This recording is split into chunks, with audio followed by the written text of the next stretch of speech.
This is Omega Strikers, a game which you might have not heard about in the sea of great and totally stable new games. And that is a shame, because this action sports game might surprise all of us in the future.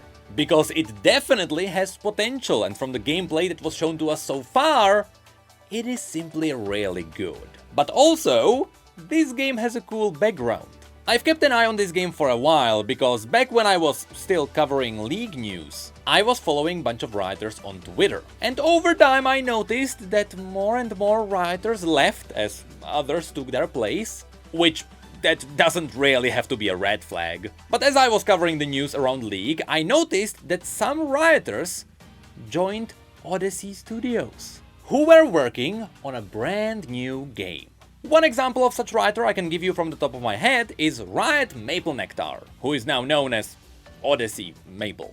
Maple used to be on the Summoner's Rift team, where he worked on a lot of balancing and system updates, before he was moved onto another team where he helped kickstart a really good game mode, which was TFT.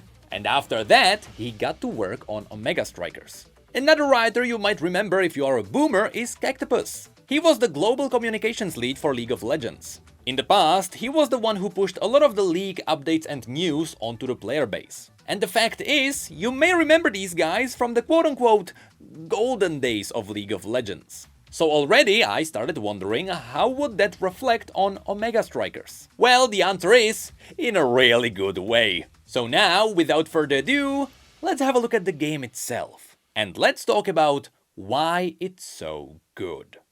Omega Strikers is, as the devs describe it, air hockey brawler. It is a combination of good old Pong and Smash Bros, where the players are trying to score a goal, but also beat each other. These kinds of games always thrive on one thing. They make an excellent esport because to a spectator they are very easy to understand. An excellent example of this is Rocket League, a game that is incredibly simple, except for the controls. It is easy to understand, but more importantly, it is easy to watch. And even though I would say that when it comes to the market for esports, the esport scene is not really looking for a new esport, Omega Strikers is absolutely very easy to spectate.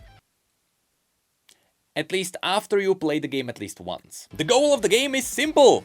You score a goal. But the way you do this is what drives the fun. First of all, in order to unlock the opponent's goal, you have to hit the locks. You can have a lock on either side or a big lock in the middle. This all depends on the current map where you are playing. After you hit them all, the opponent's goal opens up and you can score. At first, this may sound like a strange mechanic, but it actually changes the dynamics of each game. As long as your goal is locked, you can play aggressively. And once it opens up, the tension gets higher. But then, the characters come in. You see, this is a hero-based game, which means that you get to pick from a lineup of characters, where everyone has different abilities. And not only are you looking for characters with great scoring potential, but because in this game you can also knock the enemy out of the field, you are also looking for good fighters. Besides the basic strike that everyone has. Everyone also has a special ability, a movement ability, and an ultimate. And at the beginning, before each game, you can also pick a special passive ability. But also, as you play, you charge up your energy. You can spend a piece of this energy at any point to evade the enemy's attacks. Or, if you fully charge that bar, you can spend it all for a hyper strike. I'm not sure if it has official name. This all may sound fairly basic, but it is incredible how well it all plays together. And partially that's because a strong point of this game is the diversity in gameplay. So, let me show you the lineup. First there is Juliet, which is your classic balanced out main character. It's a good balance between movement and striking balls and people. She has a dash kick and a hit combo to knock people out. Then there is Kai, who is your most balanced ranged character. He can boost his own movement speed, but he's also constantly throwing out projectiles. So he can both work in the front lines as well as a ranged goalie. Then there is Dubu, who is your most common beefy goalie. He's really big, kinda slow, he is throwing logs around, and he's making walls out of noodles. Then there is Estelle, a character with decently high skill ceiling who is gonna be very flashy on the field. She has a blink and 2 ranged abilities, so you can make quite the plays with her. Then there is Atlas, a healer who can resurrect people if they are knocked out, who also really likes to build walls.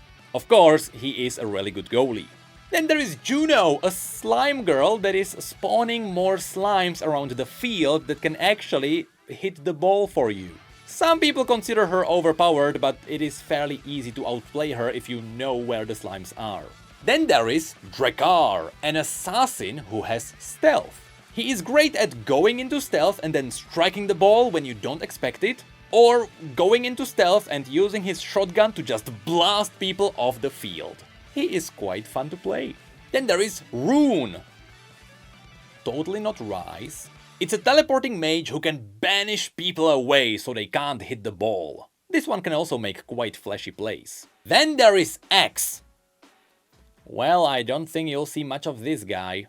This guy is constantly banned because his main point is to be really good at beating people. Striking goals, that's kinda like a side job. He is mainly in your face, and while he is not overpowered because you can beat him as well, he is just really annoying, which is why you're gonna see this quite a lot. Then there is Era, a character who specializes at buffing your allies with movement speed, but she can also debuff enemies by shrinking them down. She's also really good at just pushing people away, so consider her a support.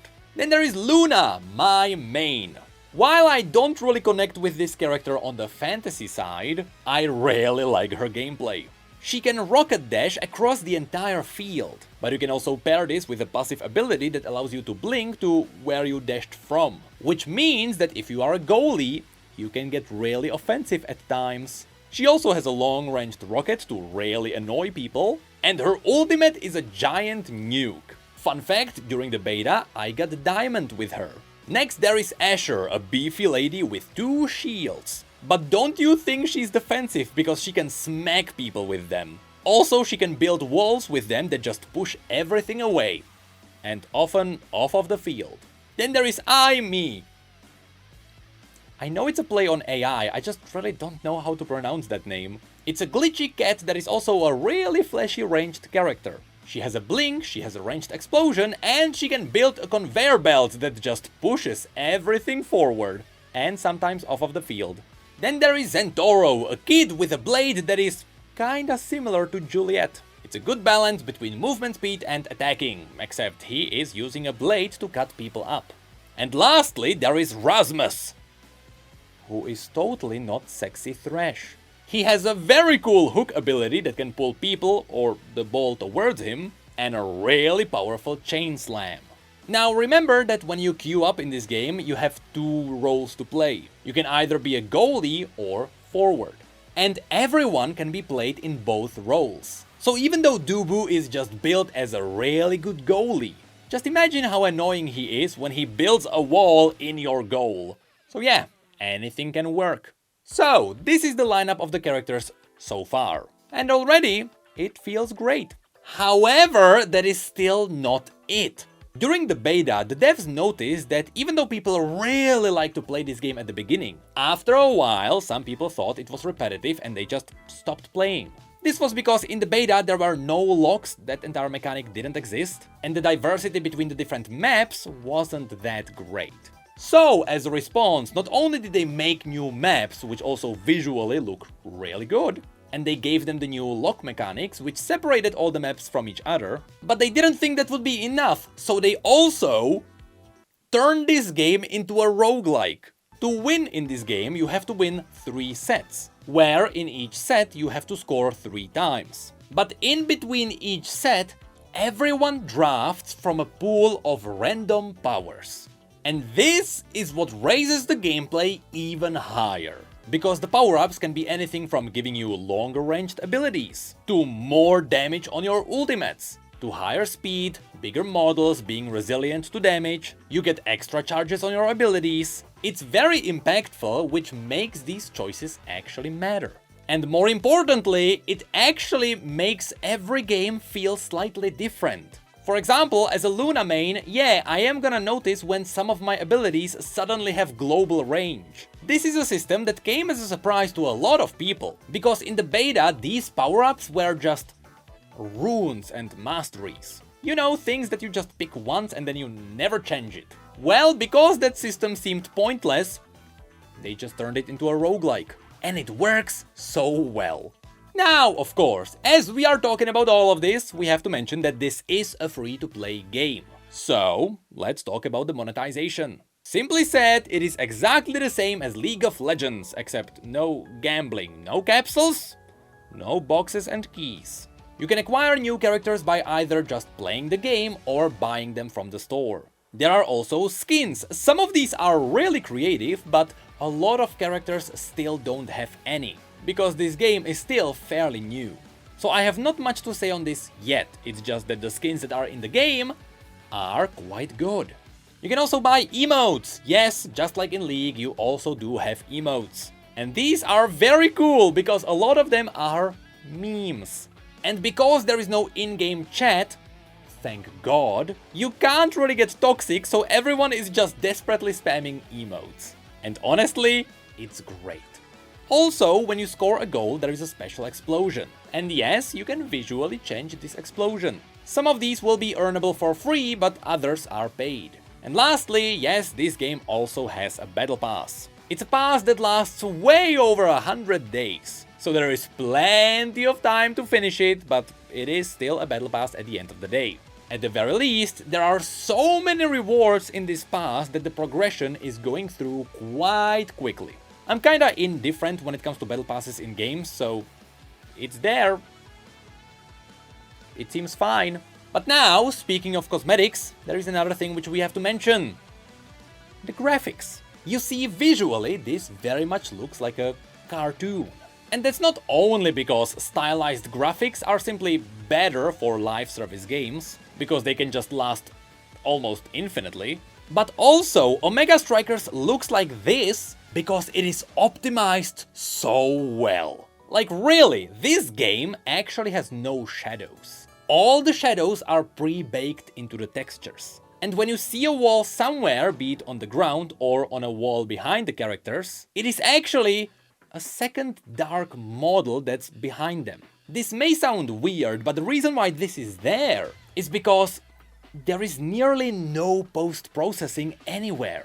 What this means is that purely theoretically, you can run this game on a toaster. You actually don't need a GPU for rendering. There is no graphics card specific rendering that's happening in this game, which is actually incredible. This is why this game also launched on mobile, where it runs really well. Speaking of which, this game has a really cool feature where if you are logged into PC and then you log into your phone, with a simple tap, you can swap between the two devices. It is nearly instant, it's like Nintendo Switch.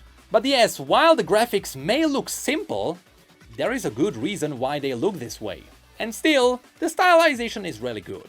It definitely feels unified, and there could be some places where things could be touched up a little bit, but overall I don't really have an issue with this. Now, of course, next, since it is me talking about this game, let's talk about the lore. You see, this game does have story. We haven't seen too much of it, but we know it is there because you can connect the dots. Whenever you play the game, the characters actually talk to each other, and they reveal the relationships between them all. For example, there are actually canonical teams. We know that Luna and Juno are friends because they constantly talk about ice cream and stuff, and they look up to Asher as their mentor. You also have Drakkar, who comes from a planet of war, and now he is using his weapons to play football. And really, all of these characters have some kind of a mysterious background that I know is gonna be explored in the future, but for now it's just connecting the dots.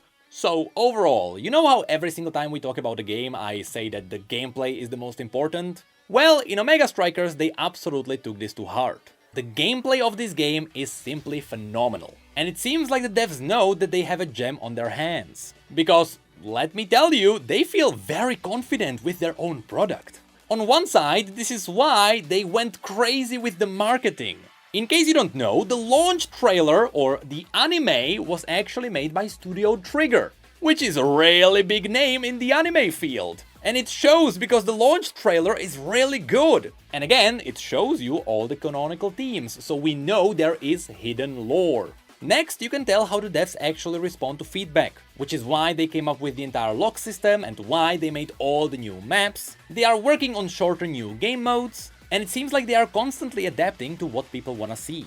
Another clever thing they did is that they made a VTuber to give people the updates. To be fair, this is really clever because this is basically a character from the world of their game giving you the updates. And it simply works. That's a really cool way to do the patch notes. Also, they had the event called Creator Clash. You might have heard about this one because some really big names were part of this. Basically, creators from all around YouTube and Twitch got to compete against each other. By which, what I really mean is that they gathered up their followers and made them play this game. The more they won following their creator, the more points they got. And the top creators who won this clash actually got to share revenue from this game, which is honestly really cool.